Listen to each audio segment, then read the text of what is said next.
ora selagine age-age sapa nas al-fitrah ing mokel muttafaqun alaih. Hadis diriwayatkan oleh Sahal bin Sa'ad bahwa Nabi Muhammad, kata Sahal, pernah bersabda, orang itu tidak menjadi baik ketika dia tidak menyegerakan berbuka puasa ketika sudah waktu berbuka puasa. Artinya apa? Pada saat kita berbuka puasa, ketika sudah waktu berbuka, hendaklah cepat-cepat membatalkan puasa dengan minum atau makan sesuatu yang bisa membatalkan atau sesuatu yang kita miliki. Kalau ada air putih, minum air putih. Kalau ada kurma, makan kurma. Cepat, segerakan membatalkan puasa. Kalau ditunggu sampai beberapa jam atau ditunggu beberapa menit, malah menjadi makruh. Jadi itu agama semacam itu. Jadi orang itu biasanya sok idealis. Sudah masuk waktu buka, kemudian dia nggak mau langsung buka puasa. Nunggu dulu katanya. Ini malah tidak jadi bagus. Ini makruh. Lihat nanti di fikih. Maka kemudian yang ada di dalam fikih pembahasan di dalam fikih itu dikuatkan dengan hadis ini. Atau sesuatu yang ada di dalam fikih itu mungkin mengambil redaksi atau substansi hukum dari hadis ini. Jadi kalau kita berpuasa kok kemudian waktu buka sudah tiba, segerakanlah berbuka. Itu lebih baik. Wali Tirmidzi lan iku kedua Imam Tirmidzi min hadisi Abu Hurairah. Min hadisi Abi Hurairah, saking hadisi Abi Hurairah radhiyallahu anhu. Anna Nabi saat temenin Nabi iku qala dawuh sapa Kanjeng Nabi Muhammad sallallahu alaihi wasallam. Faqala dawuh sapa Allah azza wa jalla. Ahabbu ibadi utawi luweh den demenine pira-pira hamba ingsun ilaya maring ingsun iku ajaluhum luweh cepet-cepete ibad apane fitron mokele. Sebuah hadis qudsi yang diriwayatkan oleh Abu Hurairah, Nabi pernah mengatakan, Allah pernah mengatakan. Jadi begitu. Hadis qudsi itu adalah hadis yang substansinya dari Allah ya, dan lafadznya dari Nabi Muhammad SAW. Itu hadis qudsi. Apa bedanya hadis qudsi dengan Al-Quran? Kalau hadis qudsi tadi sudah saya katakan bahwa hadis qudsi itu adalah substansi itu dari Allah, tapi lafal dari Nabi Muhammad. Itu hadis qudsi. Kalau Al-Quran maknan walafdan. Maknan walafdon itu dari Allah, bukan dari Nabi Muhammad. Bukan dari Nabi Muhammad. Sehingga Nabi Muhammad hanya menerima dari malaikat Jibril. Tidak ada rekayasa apa yang diterima oleh Nabi Muhammad. Itu perbedaannya. Jadi kalau hadis qudsi itu substansinya dari Allah, lafalnya dari Nabi Muhammad. Kalau Al-Quran itu adalah maknan walafdon, itu dari Allah. Makna atau substansi dan lafadznya itu dari Allah, bukan dari Nabi Muhammad. Nabi Muhammad itu al-umi. Nabi Muhammad tidak bisa menulis, tidak bisa membaca. Nah, dalam kaitan itu perbedaan antara hadis qudsi dan Al-Quran. Nah, apa bedanya dengan hadis Nabi dengan hadis qudsi? Beda. Kalau tadi hadis qudsi maknanya dari Allah, lafadznya dari Nabi Muhammad. Kalau hadis Nabi atau hadis Rasul itu dari Nabi Muhammad yang disetir oleh Allah. Itu begitu, yang disetir oleh Allah. Itu untuk menggampangkan saja, disetir. Jadi wama yantiqu anil hawa wama yantiqu anil hawa in huwa illa wahyu yuha, itu maksudnya adalah Nabi Muhammad disetir. dikontrol oleh Allah, baik ucapan, perbuatan, ataupun ketetapan dan cita-cita, itu semuanya dikontrol oleh Allah sehingga menjadikan kita sebut dengan hadis. Hadis adalah dalam definisinya ma usnida min Nabi Muhammad sallallahu alaihi wasallam min aqwalin wa af'alin wa takririn. Segala sesuatu yang disandarkan kepada Nabi Muhammad dari ucapan beliau, dari perbuatan beliau, dari ketetapan beliau, itu hadis biasa. Nah, bedanya hadis qudsi dengan hadis biasa sudah kita jelaskan. Bedanya hadis qudsi dengan Al-Quran sudah kita jelaskan. Nah, hadis ini adalah hadis qudsi. Ciri-cirinya hadis qudsi ini ada qala Nabi, qala Allah azza wa jalla. Jadi Nabi menceritakan bahwa Allah pernah mengucapkan atau pernah bersabda, ya, uhibbu ibadi ila ajalu, ya, uhibbu ibadi ilayya ajalhum fitron. Yang paling kucintai dari hambaku, atau hambaku yang paling aku cintai, kata Allah, hambaku yang paling kucintai adalah mereka yang cepat-cepat berbuka puasa pada saat waktu buka puasa itu telah tiba. Jadi jangan pernah diakhir-akhirkan, jangan sok idealis memahami agama. Mentang-mentang Anda masih kuat puasa kemudian menahan puasa hingga isya seandainya baru buka, itu malah jadi makro. Itu malah menjadi makro. Nah, segerakan untuk berbuka puasa ketika waktu puasa itu telah tiba. Karena hadis qudsi mengatakan uhibbu ibadi ilayya ajaluhum fitron. Uhibbu ibadi alayya atau ilayya ajaluhum fitron. Nah itu. Wan Anas bin Malik, saking Anas bin Malik radhiyallahu an, qala dawuh sapa Anas bin Malik, qala dawuh sapa Rasulullah sallallahu alaihi wasallam, tasaharu padha sahur sapa sira, inni sak temene ingsun fisuhur dalam pira-pira sahur. Atau begini, inna fi suhuri mongko sak temene ing dalam pira-pira sahur barokatun.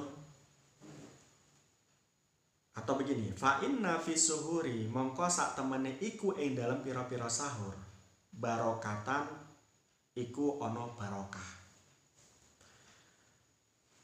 Kata Nabi, bersahurlah kalian, karena dalam sahur itu sesungguhnya ada barokah. Itu kata Nabi. Jadi jangan juga kita sok idealis karena kita kuat puasa tanpa sahur kemudian nggak sahur. Ini juga nggak bagus. Yang bagus bagaimana? Meski kita kuat berpuasa tanpa sahur, hendaknya kita sahur walaupun sedikit. Ya. Walaupun sedikit. Ada barokah di dalam sahur. Karena apa? Ketika kita makan sahur, insya Allah di pagi harinya kita memiliki asupan gizi dan juga asupan makanan yang ada di dalam perut kita yang kita makan pada saat sahur. Sehingga ini ada kemungkinan banyak tidak akan bisa batal gitu, atau kita kemungkinan banyak kita tidak akan membatalkan puasa kita karena lapar, karena kita sudah sahur tadi malamnya. Beda dengan yang tidak sahur. Yang tidak sahur maka kemudian dia mengatakan bahwa aku nggak sahur, wajar kalau aku seandainya motel pada saat siang hari. Nah ini nggak bisa dibenarkan. Jadi sahur itu sendiri ada barokah. Nah pun kalau kita tarik lagi barokah yang lain, kalau kita sahur, ya kan, setelah sahur itu kan ada waktu senggang, atau sebelum sahur itu ada waktu senggang, di mana waktu senggang itu bisa kita gunakan untuk tahajud, untuk istighfar, untuk tahlil, untuk tasbih di dalamnya. Jadi untuk itu sahur itu banyak manfaatnya. Selain dia memastikan kita besok agar tidak lapar, kita juga pada saat itu bisa menggunakan waktu sebelum atau setelahnya yang masih luang, kita gunakan sebagai mendekatkan diri kepada Allah pada malam Ramadan atau pada malam hari sebelum kita berpuasa. Jadi sahur itu sunnah. Nah, kalau kita kaitkan dengan kalau kita kaitkan dengan usul fikih atau kaidah usul fikih, ya, di sini ada kalimat tasaharu fa inna fi suhuri barokatan. Tasaharu ini adalah kalimat amr. Ya. Kalimat amr. Pada usul fikih, kaidah usul fikih, ada sebuah kaidah yang mengatakan al aslu fil amri yadulu alal wujub. Asal dari amr atau asal dari lafadz amr dalam teks Al-Quran atau Al-Hadis itu menunjukkan hukum wajib. Nah, kenapa saya katakan tadi ini tasaharu fa inna fi suhuri barokatan, ini tidak dikatakan sahur itu wajib?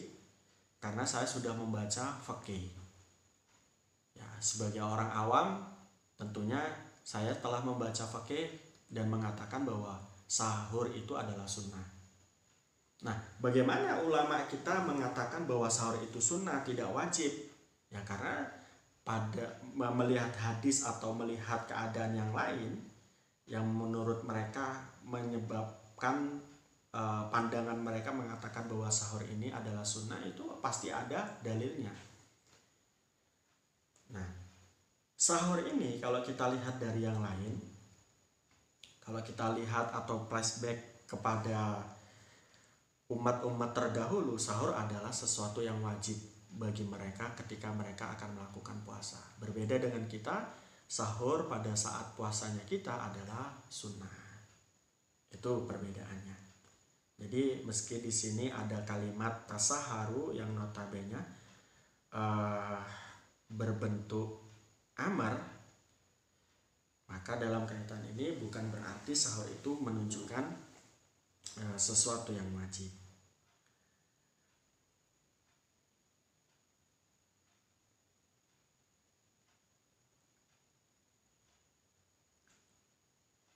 Wa'an Salman bin Amir,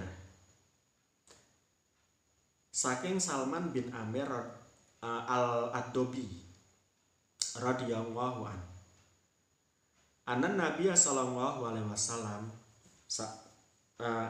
anin Nabi sallallahu alaihi wasallam, saking Nabi Muhammad sallallahu alaihi wasallam, qala dawu sapa Nabi, ida aftara ing dalam nalikane buka sapa ahadukum salah siji sira kabeh, fal yuftir mongko buka sapa ahad ala tamarin ing ngatasé kurma, fa ilam yajid mongko ora nemu sapa ahad, fal yuftir mongko becik buka sapa ahad alamain ing ngatasé banyu, fa inahu mongko sak temene mak iku tahurun, suci mensucikan.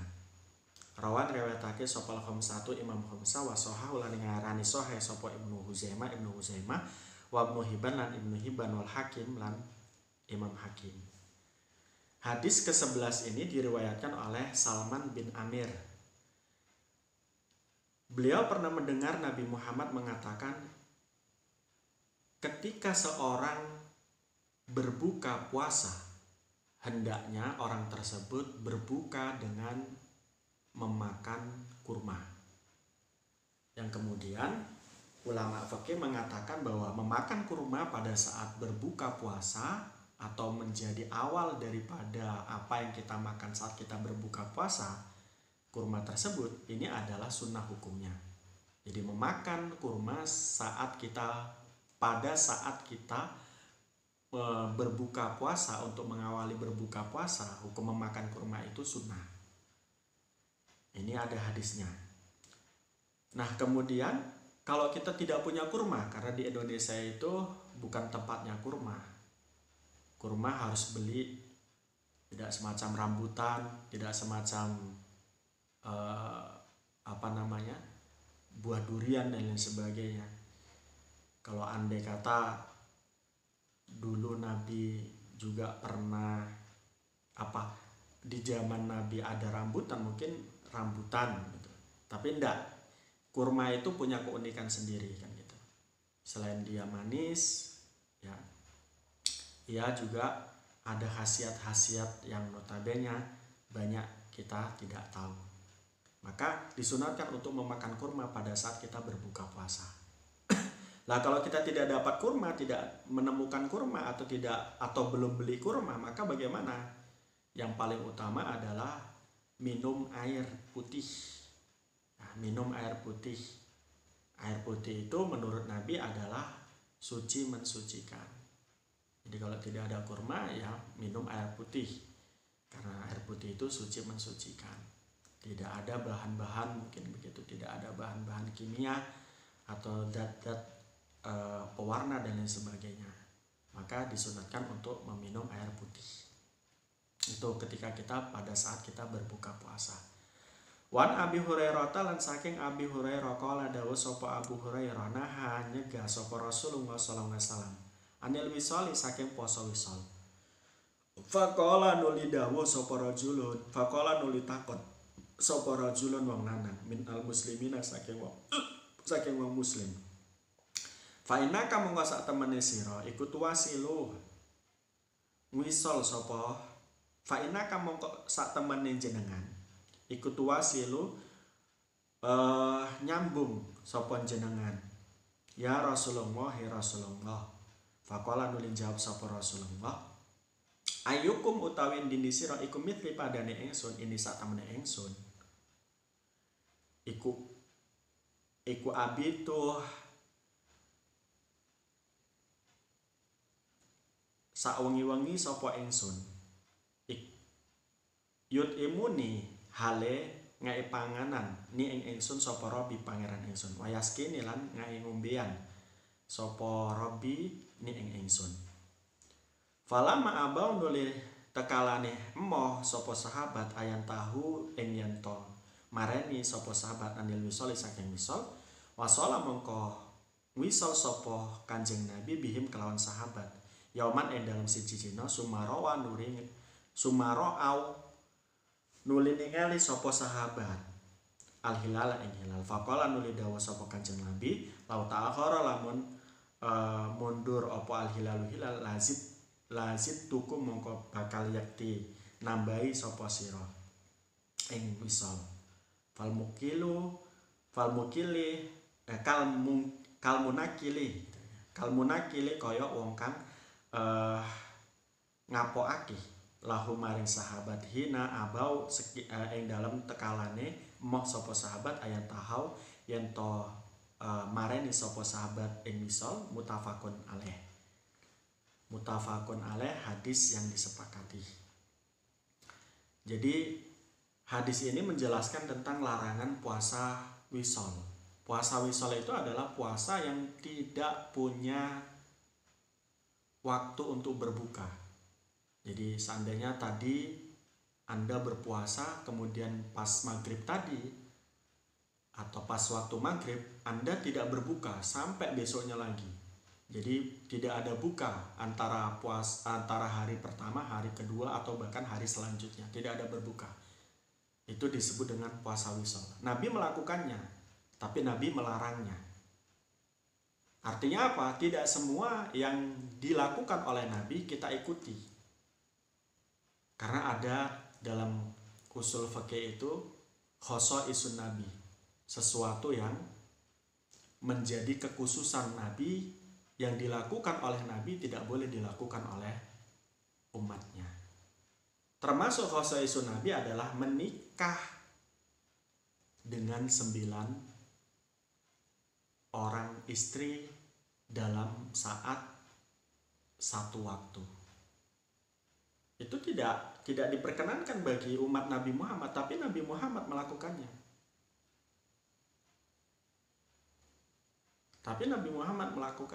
Itu yang disebut dengan khosaisun Nabi. dengan fase isu Nabi. Maka kemudian Al-Quran mengatakan fankihu ma tobalakum minan nisa imatna wa thulatha wa ruba.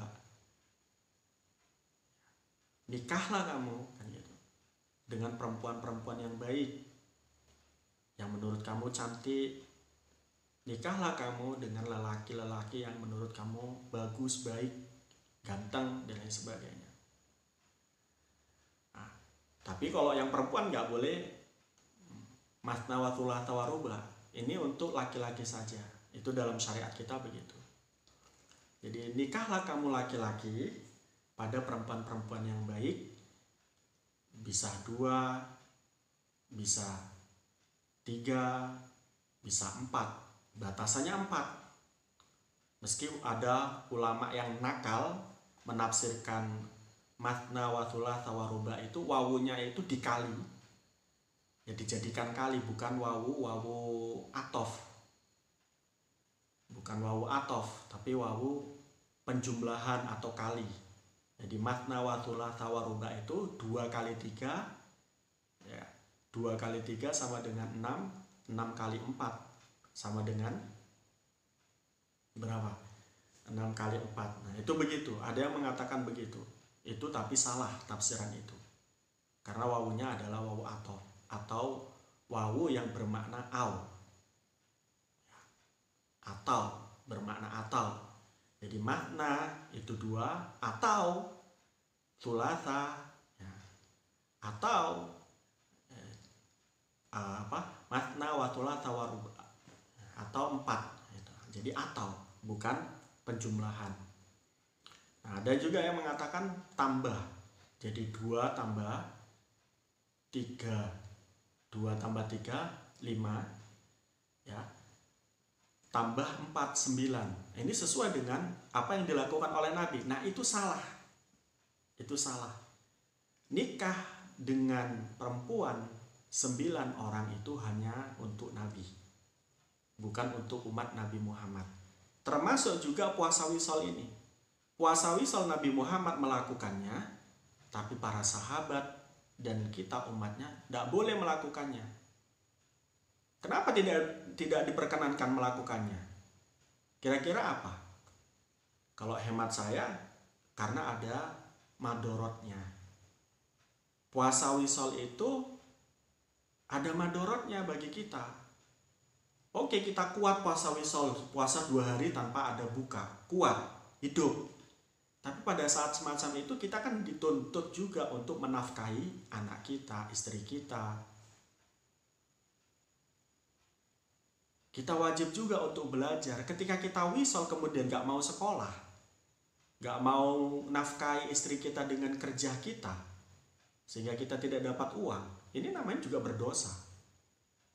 Puasanya puasa sunnah, tapi meninggalkan sesuatu yang wajib, ini berdosa kita. Jadi nafkahi istri, belajar itu wajib. Sementara puasa sunnah itu sunnah hukumnya. Nggak bisa kita gantikan dengan sesuatu yang sunnah, itu tidak bisa kita gantikan dengan sesuatu yang wajib. Kalau kaidahmu mengatakan itu, kaidah fakihmu, kamu yang sudah hafal itu mengatakan la yutrakul wajib ila fahwal bihi, la yutrakul wajib ila bihi fahwal wajib. Tidak bisa kewajiban itu ditinggalkan kecuali digantikan dengan kewajiban yang lain. Nah sementara tadi puasanya puasa sunnah diganti dengan sesuatu yang wajib yang dikalahkan, nggak bisa. Jadi Nabi Muhammad itu melakukan puasa wisol, tapi umatnya tidak diperbolehkan. Nah jawabnya Nabi Muhammad sangat diplomatik ya. Ketika Nabi Muhammad disangkal oleh para sahabat, yang sahabat tersebut tidak diperkenankan oleh Nabi Muhammad untuk melakukan wisol. Jadi mereka katakan, Nabi, kenapa jenengan kok larang saya, larang kami untuk melakukan wisol, sedang jenengan melakukan puasa wisol. Ini sering sekali kita itu. Jadi melihat seseorang itu hanya dohirnya saja, kemudian kita balikkan kepada kita.